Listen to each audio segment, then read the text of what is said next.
What's up, Internet? Welcome back to some Nerd Alert. You got Brandon here with Jimmy and Chase.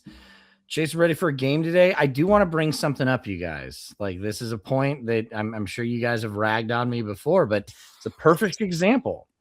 You've got Bo Nix out with a broken ankle, right, in the championship game, and they just have to go with a second-string quarterback.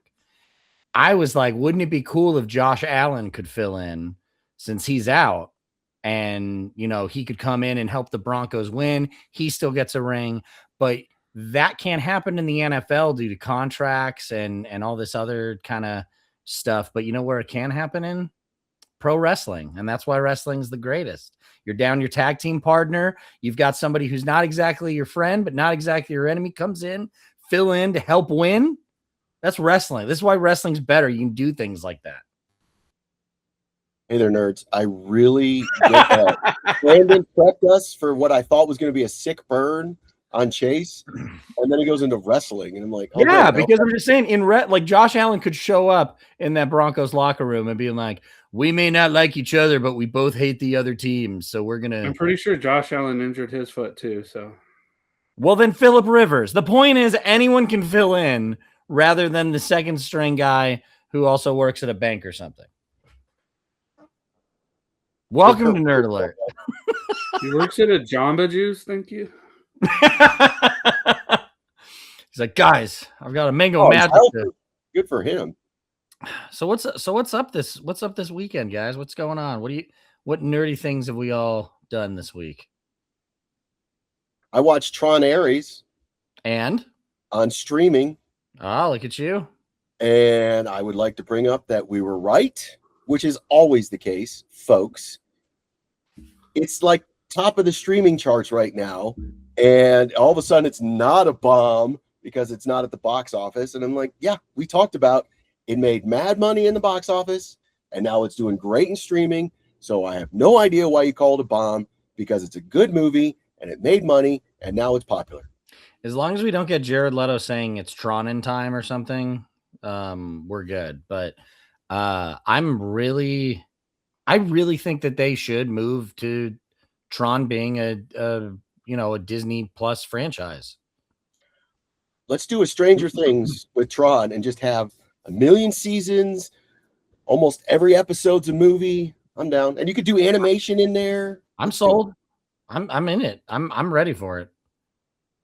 I can't stand this rhetoric lately of, oh, it's a bomb because it didn't get $1 billion in the box office. It's like, that's so ridiculous.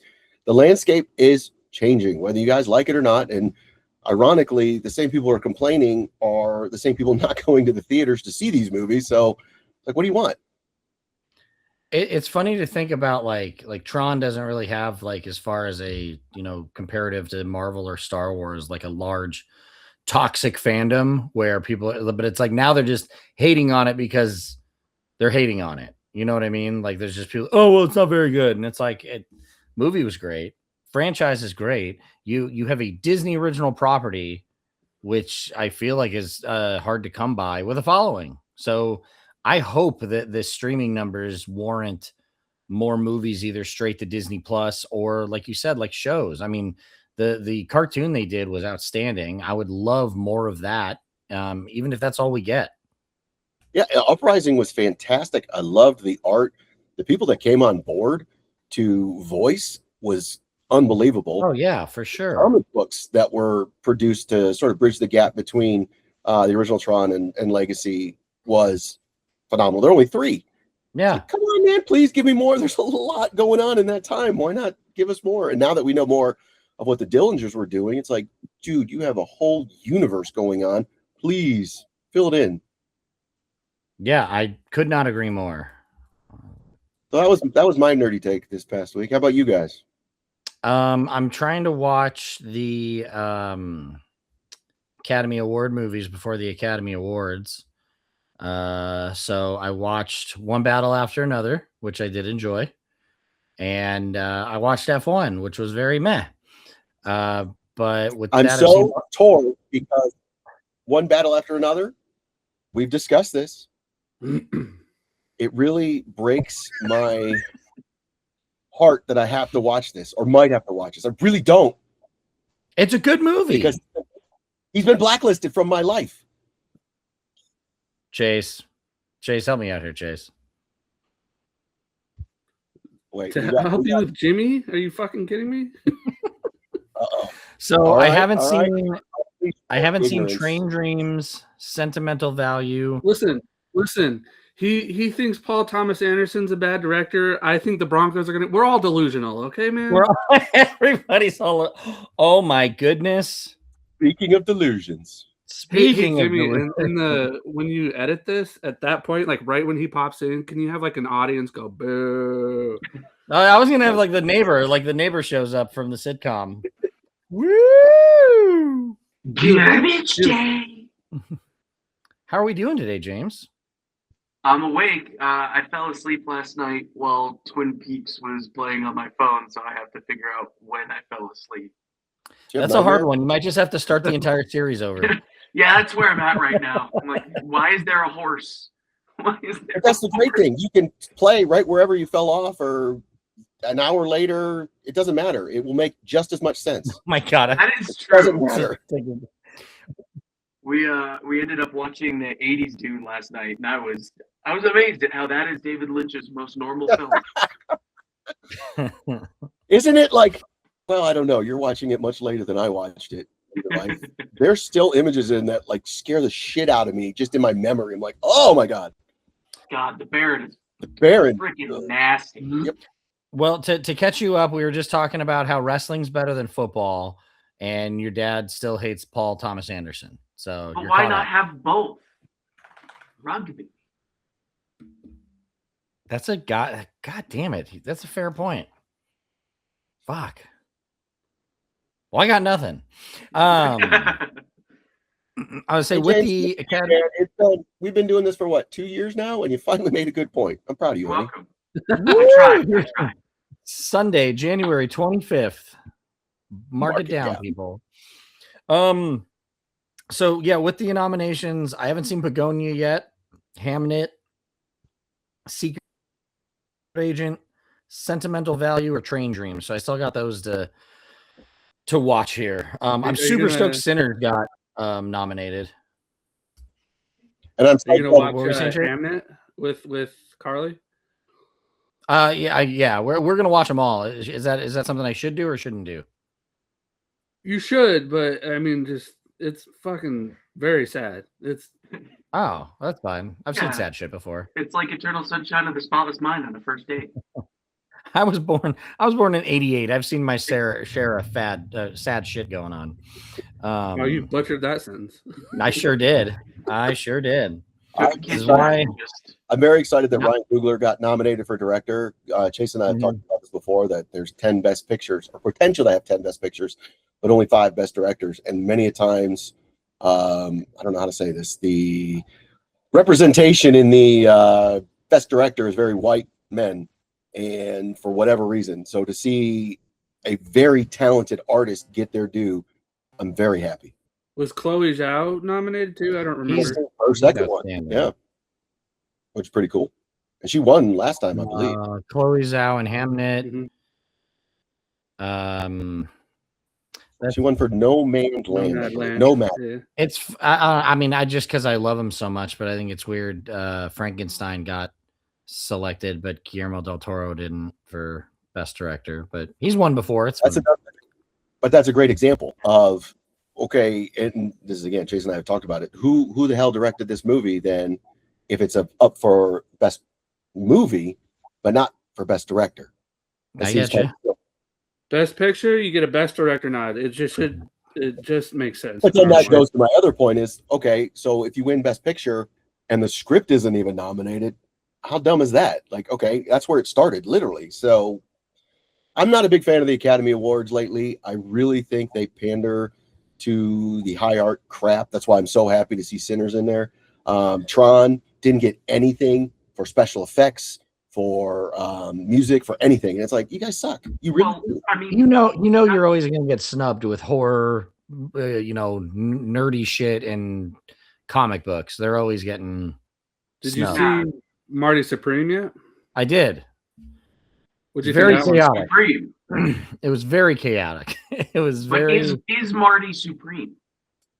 He is supreme in that movie. I think the weirdest, not weirdest, because he did do a good job, but the part I wasn't expecting was Kevin from Shark Tank, Mr. Wonderful as a supporting actor.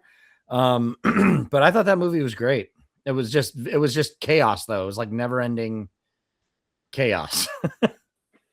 What about Penn shooting people? Which one? You know that was Penn, right? From Penn and Teller? Wait, who? The guy, the farmer that shoots the dude in the face? Shut the fuck up. Are you serious? Yeah. I did not clock that at all. Are you serious? Yeah. Get out of here. Penn's the noisy one, right? Yes, Penn Jillette. You're like, I'll never watch this. Holy shit. That is awesome. Crazy. I love Teller too. Actually, I've got an awesome Teller story, Chase. We went to Cinevegas years ago and they were premiering Choke. And I was in line behind Teller at the concession stand, just sitting there. I'd met him a couple times because of Vegas.com and we shot some things together. And he never talked. I went up to him and said, just want to let you know, I've seen you a couple times, met you a couple times. I just absolutely love your act. I love everything you do. I remember you in the 80s doing specials on TV and how you showed how you did your magic tricks. Absolutely loved it. And he was at the counter and he was getting, I can't remember what it was, like breadsticks or something like that. And he turned around and goes, "Thank you. Do you want to try one?" And I was like, "What? Are you kidding me? Talk to me? This is insane." He knew in that moment that would break your brain. Oh, I was just like, Jimmy just started screaming. He had to be escorted out. He was at a like screen. He wouldn't shut up. It's like New Girl with Prince when they just freak out. Pretty much. Your family comes home, you're just sitting at the table in silence. You're like, God spoke to me today. Well, you knew how awesome it was because Allison was with me and she was impressed, like, wow. So you knew it was That's awesome. Yeah. Dude, I did not realize that was Penn Jillette. That is absolutely crazy. I don't know why I didn't recognize that, but that was a great movie. Love that one too. I feel like Chase is probably the only one who has seen all of them, so I wanted to know his thoughts and predictions.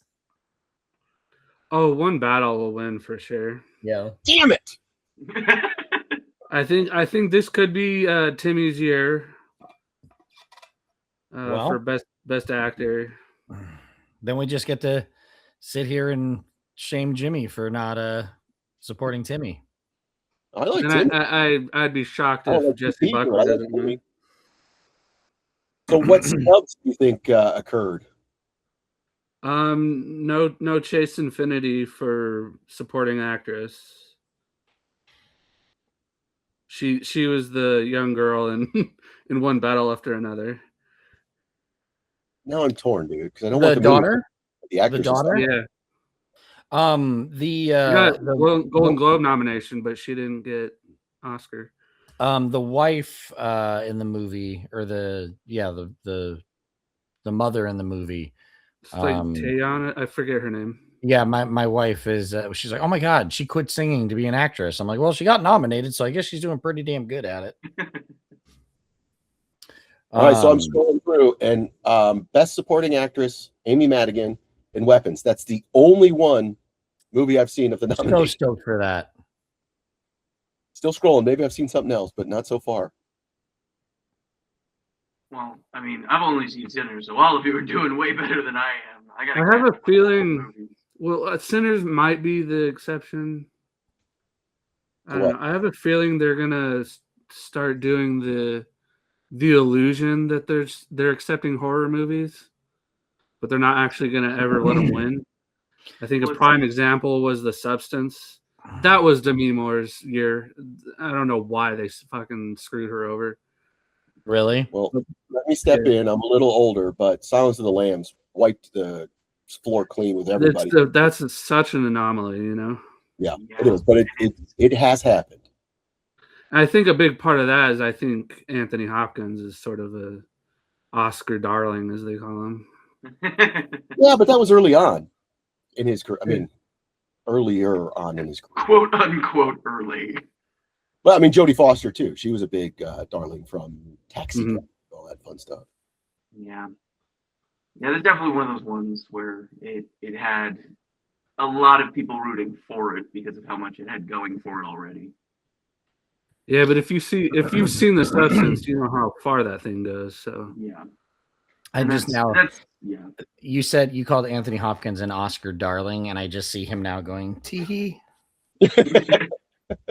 Like Willem Dafoe, but like covered in blood, though, you know? Yeah. He goes tee.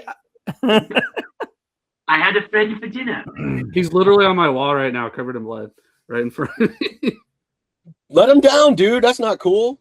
Yeah, dude, you're really like he's old, and that's cruel. Yeah, man. I don't know if you can see it. Nice. Hi, Mr. Hopkins. Hello. Hi, Mr. Hopkins. Hello, Mr. Lecter. While we are talking about your thoughts on movies, what'd you think of Mercy? It was a movie. That's how I felt when I watched that one. Being like, I can't believe this is like the only one I've been invited to. I'm gonna hate this movie. I have no expectation. Came out like, it wasn't as bad as I thought. It wasn't as bad as look. I will give it its credit. It didn't. I wasn't pissed off when I left it, but it wasn't. It was fine. It was fine. Everything was fine. People are very expectedly ripping it apart, which is fine. Were you entertained? I did see the trailer for it, and I thought his name was goofy. I was entertained. Yeah, I was. No, but what's his name? Like something Raven or? Oh, Chris Raven. Yeah, I was like, okay, like this is written by a. This is where we're getting borderline though. With the movies. He's made like Prime movies. What was it? The Tomorrow War or whatever. And it's like I enjoyed it. I don't think it would have done great in a movie theater. So with Mercy, it's like, well, would that have been better served to just be a streaming movie versus a theatrical release? But like we talked about, it's much cheaper to release movies in theaters nowadays because you're not using film. So are people just are studios trying to get the money grab for, $50 million or whatever, and then go to streaming? Are we gonna get the resurgence of like super low budget weird ass films? It felt like a paycheck movie for sure. Hey, Jaws 4 was awesome, so shut up. I'm thinking about people at the movie theater getting like the new movies in, and it's just a bunch of thumb drives. Okay, cool. Reels are up. Press play. We're good. Oh, I know what I'm doing. I know what I'm doing for at least one of my. I wouldn't mind if we went for like a silent disco style, and you got your headphones, and then you could tune out everybody else and be like, "Shut up." I don't mind. But then I couldn't turn to you when a character is dying and they get this profound moment and go. Did you say wear headphones at a theater? Yeah, like a silent disco where you have headphones and everybody. Can I bring my own? Because I don't trust people. I don't want to get some fucking ear infection. Actually, can I tell you something? I would be down with that because then you wouldn't hear people's interruptions. You could just sit there and interrupt the movie by yourself. Chase, you didn't complain about the pink eye when you had those 3D glasses. I don't want to. Did you get pink eye? Why do you think I don't like going to 3D movies? Huh? Well, several reasons, but that's gotta be one of them. Because you love that series. I didn't hear you, Dana. I'm sorry. When you saw Avatar again, because you love it so much. Oh my god. 3D. I don't hate it. I do. Why do you hate that it? Bad? There's no way. You're not good. I don't like. I saw the first one, and everybody when it came out was like, "This is the most life-changing thing I've ever seen." And I was like, it was just like 3 hours of looking at a blacklight poster. Like I did not. Well, what? There was nothing about it. What demographic of people said that? What are those? I mean, when that movie came out, a lot of people came out, and I remember like Simon Pegg was like, "Oh my god, I just left the theater," and Avatar was like life changing. It's like everybody was on it, so I went and saw it, and I was like, "Yeah, fucking stupid. I'm not into it." I'll be honest, that's probably the best example I've ever seen where I went and saw the movie theater, 3D, and it was unbelievable. I really was floored. Bought it on Blu-ray, saw it at home, was like, what the hell was I thinking? Like this. Are you kidding me? It Like, is oh my absolutely God. made for big screen. It was. And then we went and saw the second one because Madison fell in love with the series. And I'm like, whatever, I guess I got to go back. Again, saw it 3D. I'm like, oh my God, like this is beautiful. I'm not falling for it again. I'm not watching any of this shit outside the theater, but oh my God, this is pretty amazing. Oh, so you're telling me I have to suffer through 3 movies that look mediocre on a little phone screen? But what were those Trapper Keepers called? You know what I'm talking about. I think they were just Trapper Keepers. I know, but they were made by like a specific artist or something. Oh, I don't. Oh, you're talking about Lisa Frank. Yeah. The Lisa Frank shit. Yeah, I'm telling you, I remember we went to the movie and we watched it, and I think it was me, Cubby, and my other buddy, and I think Cubby was like, "That was pretty cool," and I was like, "I fucking hated every minute of that." It was just. We know you're lying. We know you're lying because we know Cubby. There's no way you have another friend. There's no way.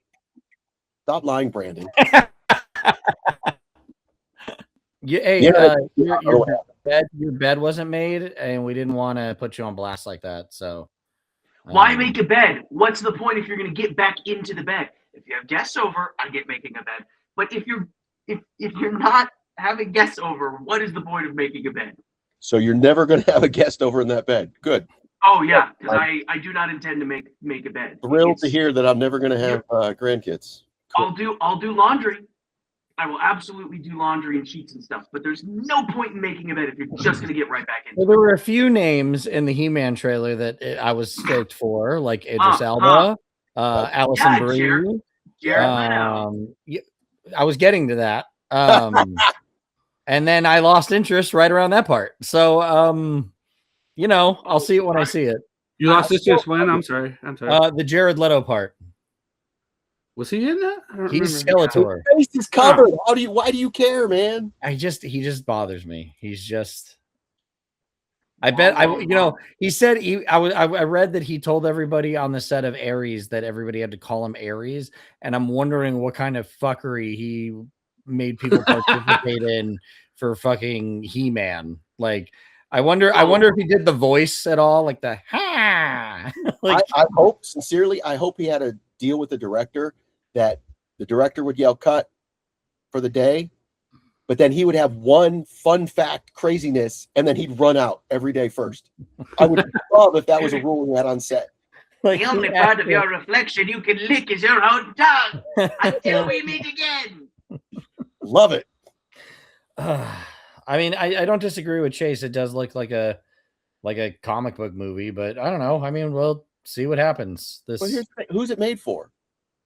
That's okay. That's exactly what I was going to say. Like, I don't know what you haven't had a He-Man following in quite some time. There's been a few cartoons that have popped up, I think, on Cartoon Network that didn't last very long. So yeah, I don't know what demographic you're.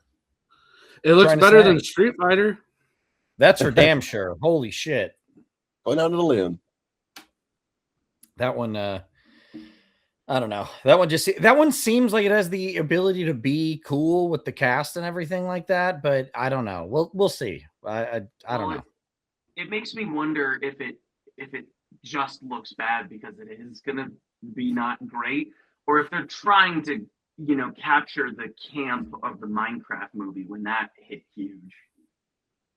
But the Minecraft movie was like kind of meta because it like was in a video game. Like this is a real life tournament or whatever. But I mean, like, Jason Momoa,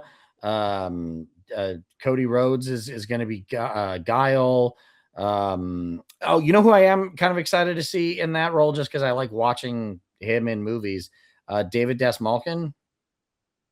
Yeah. He's gonna be M. Bison, and I love him. So I hope it's good. What do you think of the reveal of Momoa and Supergirl? Oh, I'm for Lobo. Oh man, I'm ready, man. I think that's gonna be a fun role. I hope it's one that he'll reoccur in throughout the new DCU. And I think that's who he should be playing.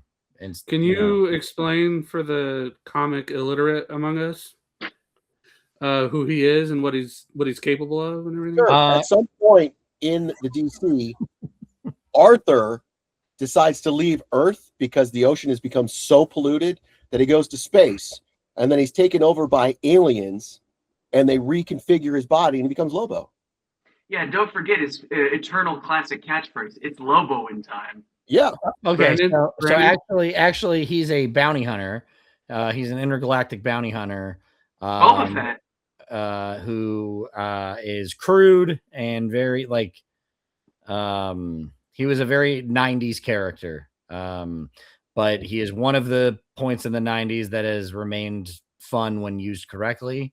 And I think Jason Momoa wanting to play him or kind of being into the thought of playing him, and I don't know if that's just something he's always wanted to do, or as Chase has pointed out in the past, Jason Momoa kind of like waits for people to say like, I'd like to see him as this guy. And he's like, fuck yeah, that sounds fun. So he seems into it. I think this will be good. And like I said, I do hope it's a reoccurring role.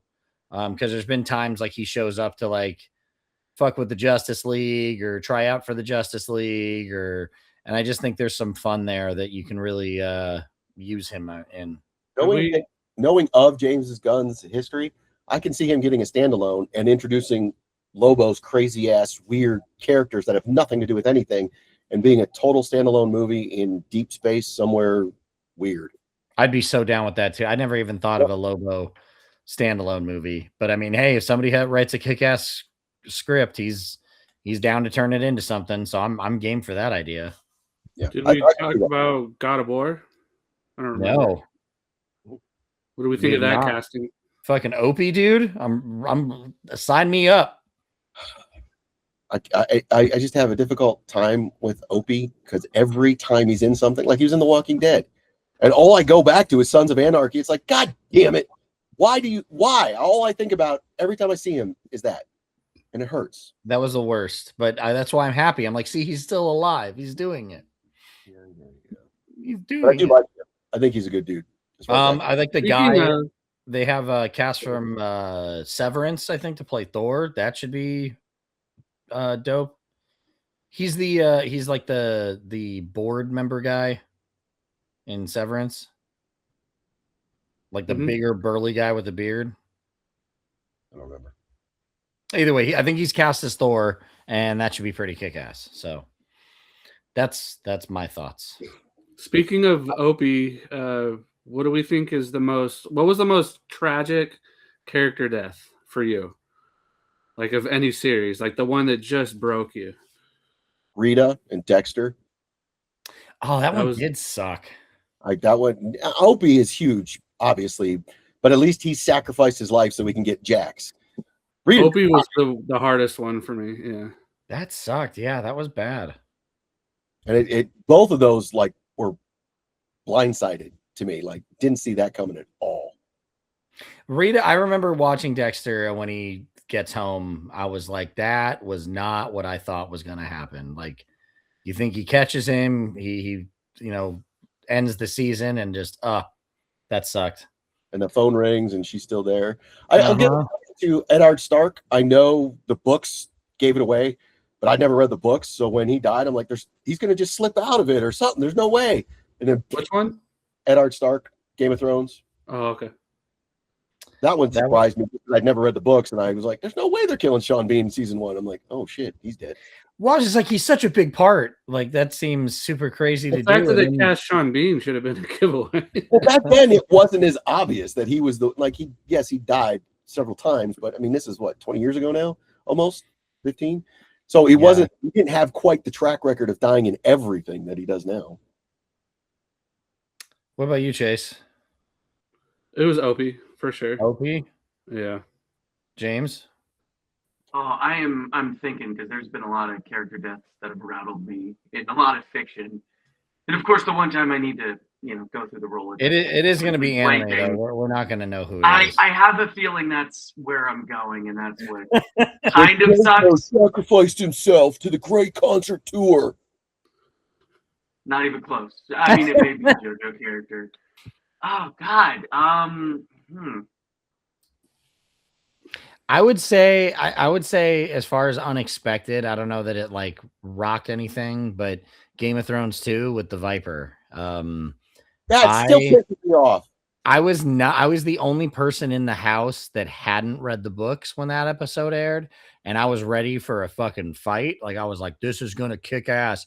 And then right as the episode started, everybody's mood was just kind of like, all right, let's watch it. And I was like, why is everyone not as excited as I am? And then we found out. That was brutal. Like, did you have to get that close, dude? You already won. Did you have to get that close?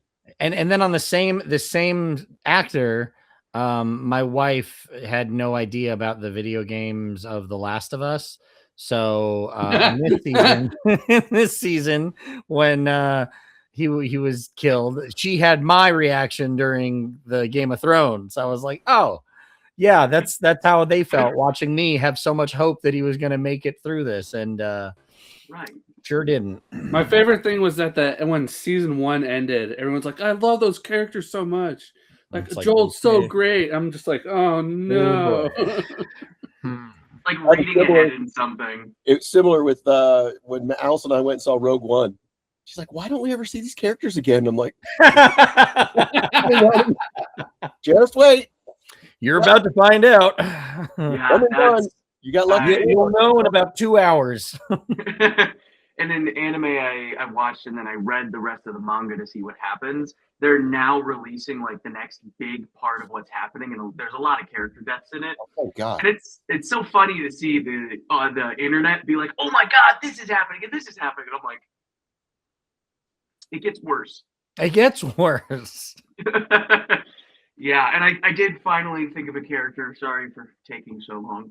Yeah, how dare I you. won't go with anime, but having binged Stranger Things and what I could only describe as the worst way to watch it, I do think losing Eddie definitely hit hard. Good call. Yeah, I wasn't ready for that one either. That Losing sucked. Bob was hard too. Yeah. Oh my God, they didn't even like. It was Especially the way they unceremonious. lost Bob. Like you had to just watch it keep happening. And then like the next season when they go back and she's just seeing it play in her head again, it's like, Oh my God! Every time there's a shot of it, I'm like, no, stop showing me Sean You Astin. watched the behind the scenes thing, this episode that came out that was The Last Adventure or whatever it was called. the And secret the episode. writers were talking about like they would call their mom or their mom would call and say, give them basically notes on the episode. And she's like, no, Bob was too much. That was too much. No, no. And I'm like, fuck yeah, Duffer Brothers. See, listen to your mom. Yeah. How dare they? But I mean, that means they wrote something very effectively. If it was so heartbreaking, their mom was like, no. It was funny because when what was it, season 4? That was the one Eddie died, right? Season 4. Mhm. Yeah. Madison binged it before all of us, so I'm like, all right, whatever. I'm just catching it here and there, and I can't remember. I guess it was during COVID, whatever. She was home, and I was, I guess, working online, and she came downstairs like sobbing, screaming. I'm like, oh my God, what happened? Did you get hurt? What, like? Eddie died. I'm like, who the fuck is Eddie? What is this? And she went to describe it. I'm like, 1, little girl, are you okay? 2, you fucking just spoiled the whole goddamn show for me. Jesus. Yeah. Do you remember? Jimmy just leans Have you down ever and seen goes, the movie go to This your Is 40? room. Wait, what'd you say? You ever seen the movie This Is 40? Yes. Mm. When it's like they're getting ready for the mom's birthday party, and the oldest daughter walks in, and she's crying. She's like, "What's wrong with you?" She goes, "I just finished Lost. They're all dead." That's Oh, funny. that's evil. That's evil. Oh, that's good shit. That's the one, yeah. I just picture Jimmy trying to console his crying daughter while also grounding her for spoiling a show. Be like, now go to your room and keep crying for a week because I doubt you've now told me information I didn't want to know. She's gotten much better, and that may have been a teaching moment that I actually succeeded in because we watched Adolescence, which if you haven't seen it, holy shit, that's an amazing show. Both acting, filmmaking. I don't think we've talked since I saw that movie. Okay. That show was. We'll talk in a minute, but she did not. She's in love with Owen Cooper, whatever the kid's name is. She did not spoil that at all, and I was very impressed. Yeah. Nice. Adolescence, have you guys seen it? No, Chase has. Have not yet. It Oh, is That show is 4 devastating. episodes, all in one take, meaning each episode is one take. No They cuts. don't cut cameras?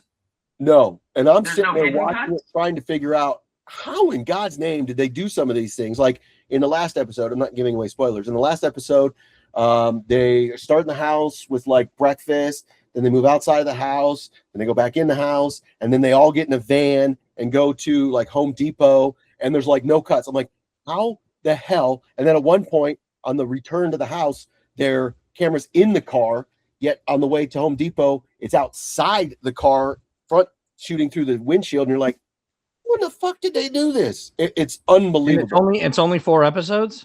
Yeah. I'll check it out.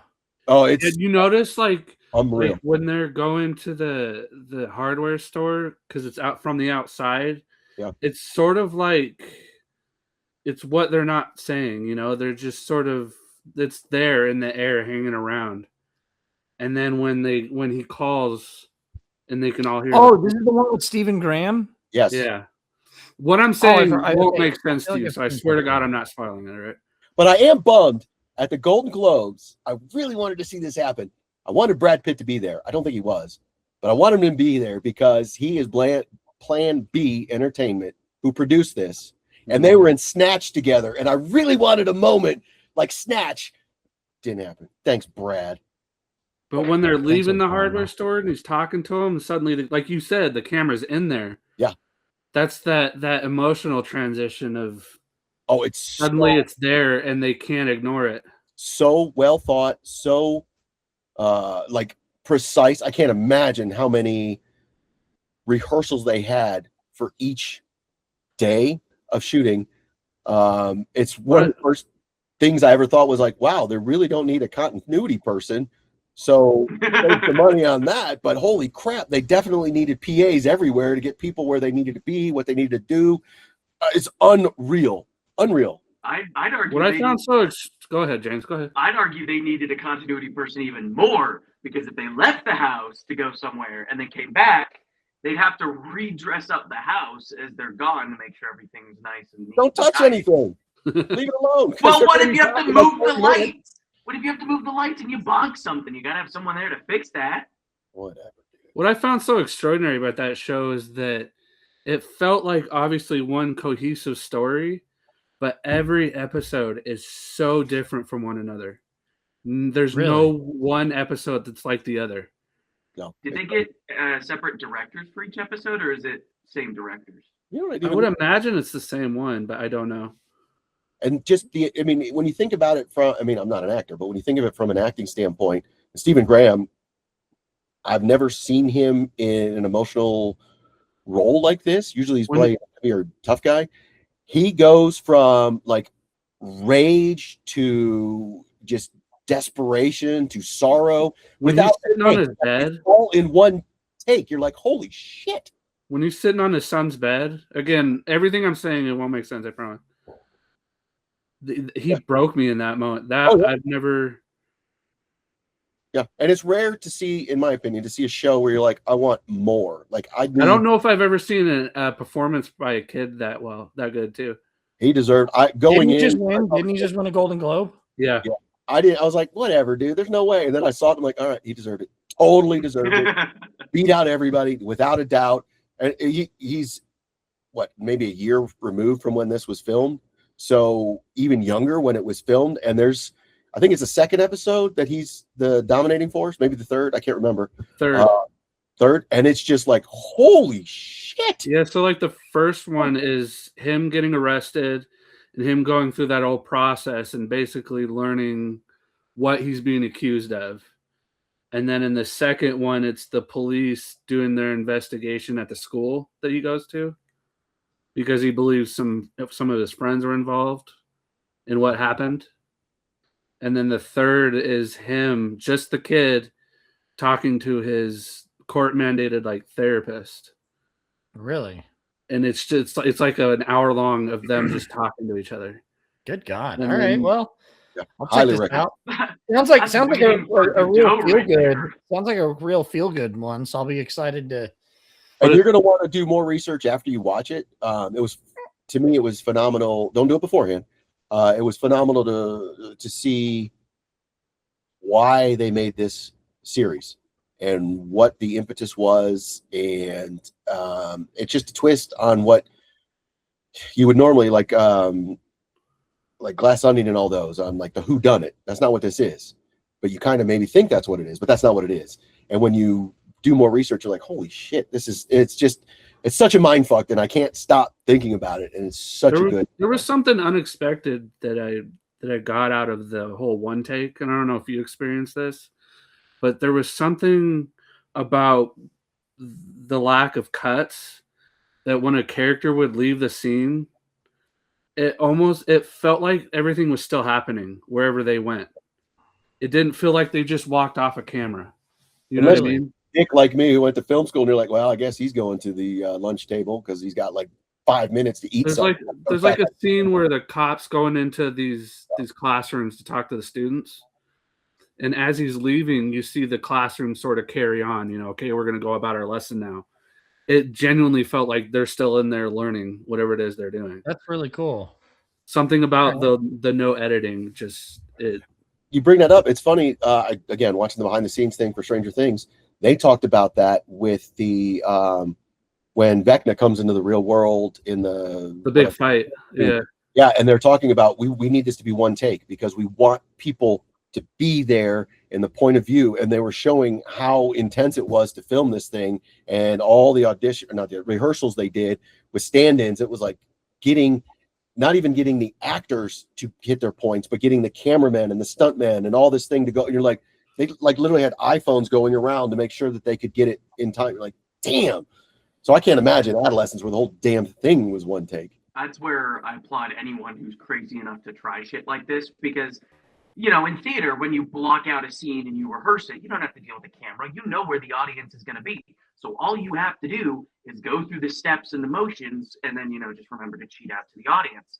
When there's a goddamn camera and a whole crew, there is so much extra blocking you have to factor in with where the lights need to be, where the camera needs to be, where the actors are going, what they're doing, how that incorporates in with the set that's not like just on a stage. And it bends my mind. And now I really do need to watch Adolescence just so I can try and figure out how they all blocked it out. But it's like, it's always amazing to me how much time and effort and rehearsal time is dedicated to just camera here, actors here. Let's not screw this up, please. Well, the other part, lighting, they shoot a lot of it outside. So that's smart. The lighting is natural, but they're shooting in England. It just occurred to me as like, wow, can you imagine? Oh, there's potential for rain today. Do we even try? I don't know. I'm like, just all the things that go into this. Crazy. Do you have any favorite one takes in any series or movie? The one that always comes to mind because are you going to say the one I think? It was Touch of Evil. Oh, okay. The intro with Charlton Heston. It's I don't know if you guys have seen it. It is phenomenal. Like I make fun of what's his name? James, come on, hit me here. The dude with the sled. Santa. No. Nice. Rosebud? Rosebud, yeah. What's his name? Rosebud. Oh, Citizen Kane. Yeah. I make fun of Citizen Kane all the time. But there are I can't even remember his name, god damn it. I can't remember the director's name. Orson Welles? Yes, Santa. Thank you. Santa. God. No. Well, yeah, he could have been Santa. California. Anywho, Orson Welles. I make fun of him all the time because I do not like Citizen Kane, but he made some other great movies like the Magnificent Ambersons. Love that movie. But Touch of Evil, the intro is one shot. I don't even know, like the 50s, 60s. The cranes they had to use, I can't imagine because the cameras were fucking huge. And it is unbelievable how they do that intro. It's so beautiful. So that's the one that always comes to mind when people ask that. Do you have a one take, Brandon? Honestly, this the first season of The Studio, the episode where those are some amazing sequences. But the episode where they're driving to a location because they have to get this one shot done before the sun sets. So like they're filming the episode while the sun is setting in the show, showing that they have to get it with the sunset or they lose the whole day of filming.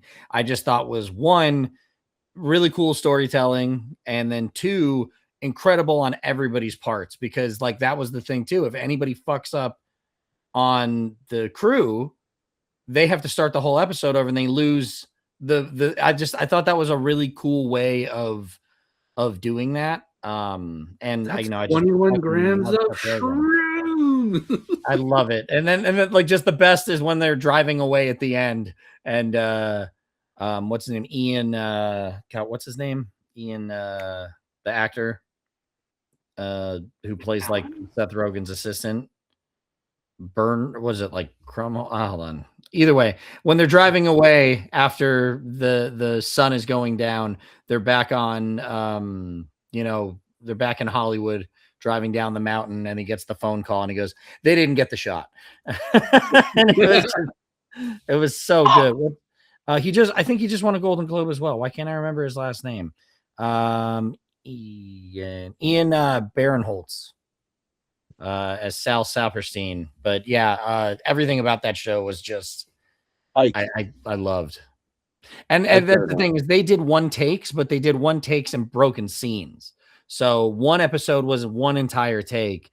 Everything else was always one take, but then they would cut to a scene or something like that. But I think that's incredible because you have to be so on your shit, and I can't remember what I'm talking about most of the time. So that's really cool. We had a lot of people in film school. It was hilarious. They would try and shoot Magic Hour, which is what you're talking about with Sunset, and they would come in and show their footage. It's like it's still either bright blue out, which daylight, or it's dark. It's like you totally missed it, and it's such a small amount of time where you can get it, and shooting on film, it's very hard to get it really good to look good, and it just cracks me up when people try and fail miserably because it's so hard.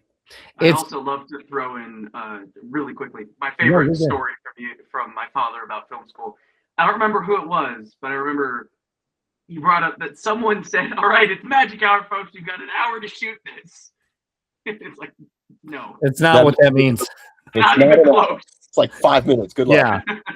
Well, that's what's funny about the episode is that Seth Rogen is there as the studio head, and he's trying to he wants to be there to see it, and everybody is like, you shouldn't be here. Like, you're just going to stress people out and you're just going to cause problems and you need to leave.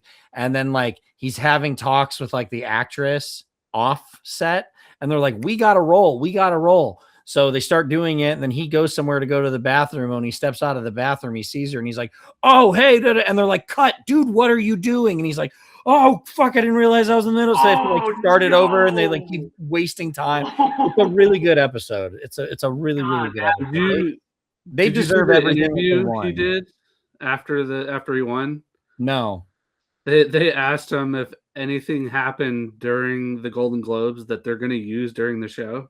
He goes, yeah, we're going to film shit that happened tonight.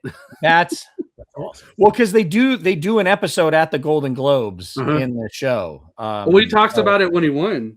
I was like, that's the only reference I knew, is that he described it as he was doing his acceptance. So cool, man. It's so cool. I thought that was somebody asked him, did anything happen that night or tonight that you would put in the show? He goes, absolutely.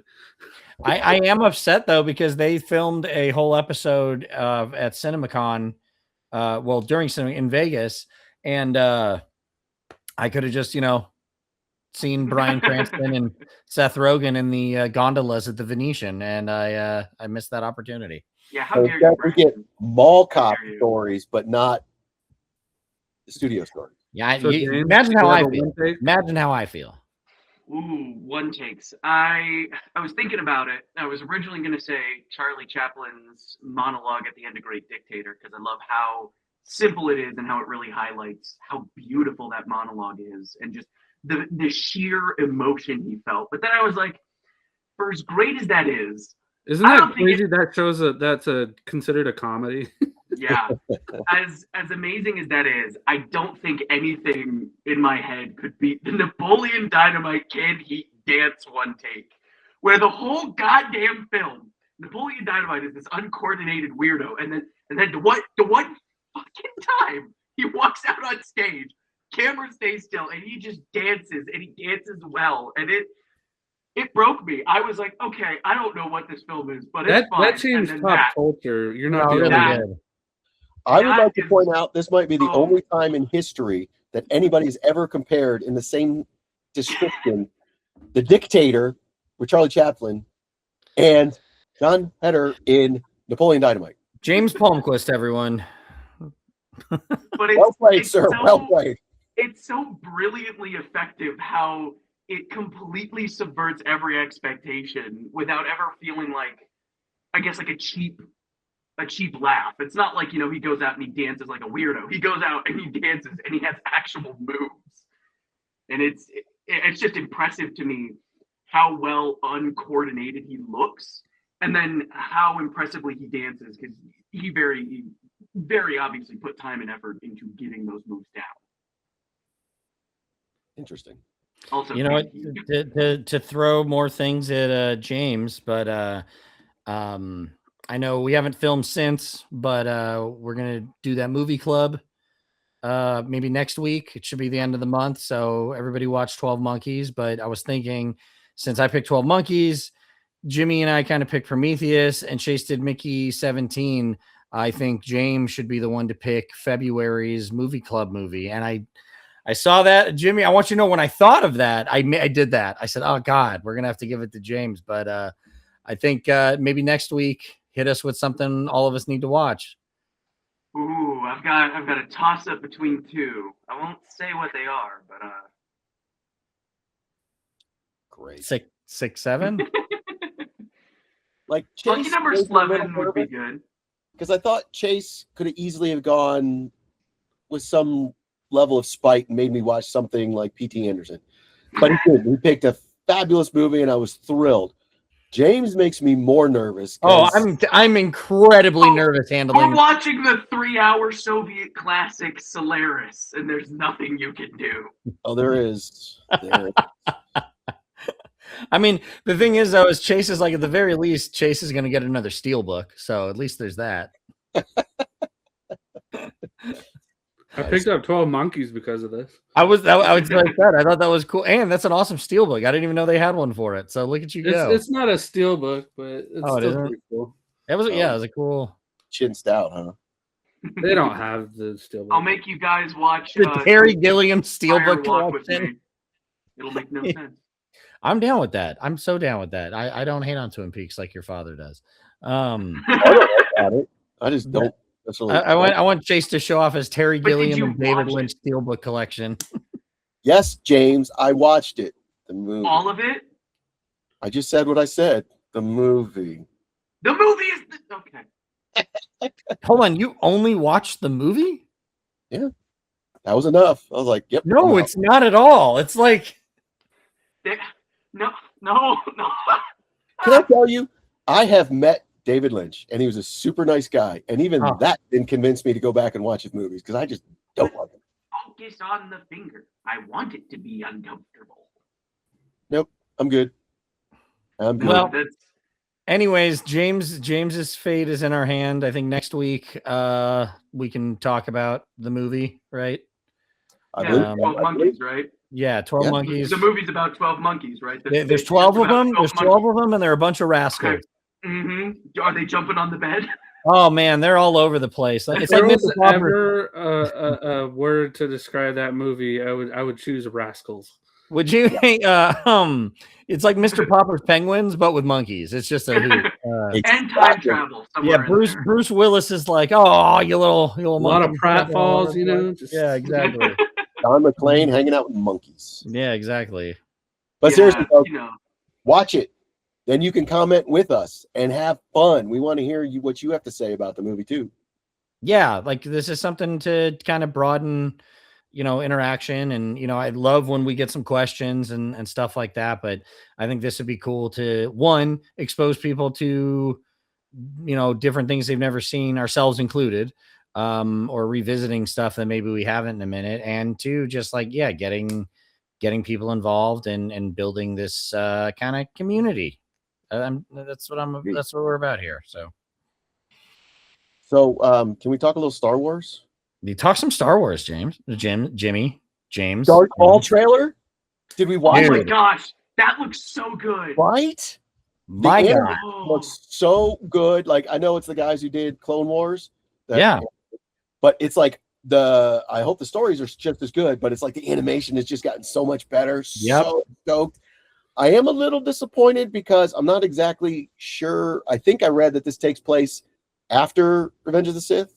Am I right here? This is what I was asking. That's what I was going to ask. Is that when? Yeah, I thought takes it place? was between Clone Wars and Rebels, so it fills in that Which gap. makes me a little frustrated because it's like, okay, you guys teased in Solo, the Black Sun, and Kira, and I didn't see any reference to that at all. And I really would like more of that story. And I'm not saying I'm not going to like what they do with Darth Maul. That's something that they teased once upon a time, and I would love to know more about that. And then they address some of that in comic books. But I didn't see any of that going on. I mean, if you watch Rebels and Clone Wars, you get a pretty good idea of everything he's doing between. I feel like if this was going to take place in anywhere that like we haven't really touched, it would be after Revenge of the Sith and before A New Hope, because we see him at the campfire with Obi-Wan. Yeah, he doesn't quite make it out of that. What? Are you indirectly agreeing with me? Because that's like the Solo era there. Yeah, that's what I'm thinking is the time period that we can really get into, is because Clone Wars was so heavy with this story, and then even Rebels we revisit it. That was so good. I love. God damn, that's. I know people make fun of it, like, oh, but he died in Phantom Menace. It's like, shut up. I don't care. Hey, counterpoint. Shut up. Yeah, exactly. I've seen the Dathomirians do weirder, so him getting cut in half and living is not even like that. Yeah, read a book. And the way they describe it, his hatred kept him alive. Like, you know what? There are moments where I feel like my hatred could have kept me alive, so I get it. We had a cat who lived off of sheer hatred. I've seen it work in real life. I said, like most of my 20s was fueled by hate. So we're, Yeah, give me enough caffeine and I'm sheer rage. Some of the worst people I've ever met are still kicking because of their hatred. So that all checks out to me. Thank you, Brandon. I appreciate that. Darth Maul is my spirit animal. Just rage. So more Star Wars. The rumors are true. Kathleen Kennedy is finally out, and now we have Dave Filoni and Lynn Brennan. I heard they actually most of the message boards just look like the celebration on Endor. Saying these new Disney trilogy is phenomenal, but at the same time, I don't think you can lay that all on Kathleen Kennedy. I don't think you can either. No. The fact that she's battling Lucasfilm and what was, and George, because she did have a close relationship with him, and whatever Disney wanted, it's like, you know what? It's actually pretty impressive. We got what we got in that she had to maneuver fucking Disney. Yeah. Kennedy was a drop in the bucket compared to the amount of shit that just got piled on the sequel trilogy. Because you had the fan expectations, which will always never be, something you can satiate. You had, like you said, Disney, we want this and this and this and this and this and this and this, and then, not actually creating a coherent plan and doing whatever they did to screw it up. And then, you have the original plan that they were like, do we go with this? Do we axe this? Do we pick and choose? There was just so much tomfuckery on all sides that it really is a miracle we got anything at all. And I don't know if it was her choice or not, but I'll give her kudos to this. You think about it. So 1977 Star Wars came out, and we have then all that history. You were like 30 years old, right? Yeah. Came out a month before born, Dick. And so he was 40. History of Star Wars, and the decision was made, only the movies are canon. Only the movies. Everything else is now legends. And when that happened, a lot of people were pissed off, but now you don't even hear about that anymore, because I think it was such a smart decision, and it paid off well. I loved it. We, moving forward, don't have to deal with a lot of shit that I don't like. That now we get to pick and choose what we like from that. And like Dave Filoni has brought a lot of that back into continuity. Thank you. What is it? Not Earth Day. What's the damn celebration day? Oh, Life Day. Yeah, Life. It's like cool. That's canon. I love that. That's but we don't know a lot of the other stuff that is annoying. That kind of wore down the franchise. So yeah, it was a decision that was very smart that they did when Disney took over. It was a brilliant hand wave, and I love how it's legends. So it's not like you have to pretend it doesn't exist. It's like folk stories in the world of Star Wars. It's these tales that people who weren't there, you can like imagine they told these stories as a way to be like, well, I don't have all the information, so we're going to make a legend of it. It does suck though, because then when you do get stuff being brought into canon, you have the people who have no clue of, Legends lore, and they're like, actually, and it's like, shut the fuck up. I had a coworker that I mentioned just the legend stuff too, and like, oh well, and it's like I didn't realize how many people are still upset about anything with a lot of that stuff. Well, I mean, look at Acolyte. I thoroughly enjoyed Acolyte. Yeah, and people are acting like it's complete hearsay, and it's like, this is Legends. This is literally Legends.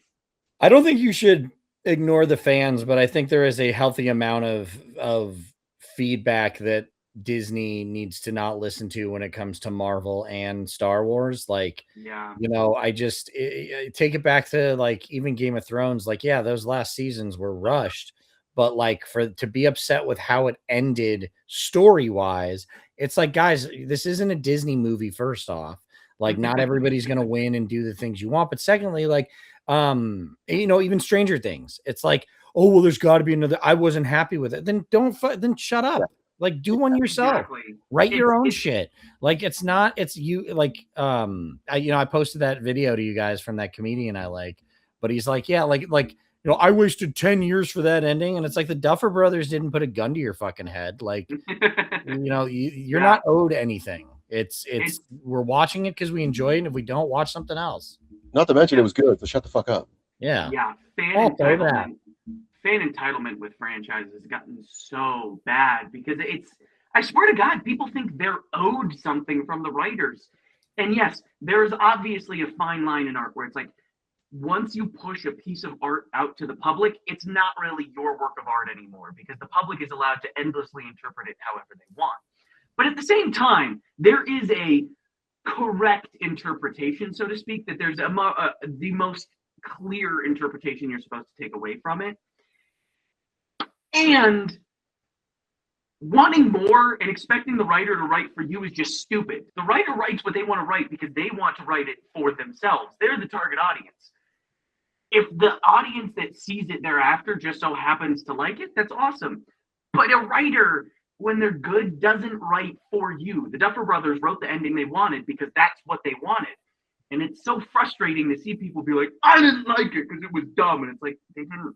I don't think that was make it for you. That was the fun thing about Stranger Things is it like when I saw people that were like, there's people online and it's like, welcome to being a fan of Marvel or Star Wars for the last 20 years. I didn't like the show they didn't make for me. Well, shut the fuck up then. I don't think there's enough empathy just on any television show or any movie for the writers because you have to come at it from the perspective of they're writing this for potentially millions of people.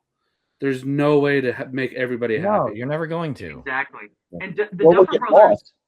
Lost drives me nuts because they did listen to the audience and listen to the internet. And they, from what I remember, the audience basically said, well, this is like purgatory. That's what this island is. And I don't know if that was what was going to happen or not. But from what I remember, they rewrote it because they didn't want the audience to know what was going on. And to me, it like sucked. Yeah. Yeah. And it's, I mean, look at the backlash that She-Hulk got, and it's just caused irreparable damage to Marvel stuff. She-Hulk wasn't even that bad. It was fun. No, She-Hulk was great. The amount of hate people gave it because not only were they chuds and jackasses online, they irrevocably damaged things. And it was like, it was going so well. And you decided to ruin it just because you didn't like it and felt entitled to something that you aren't.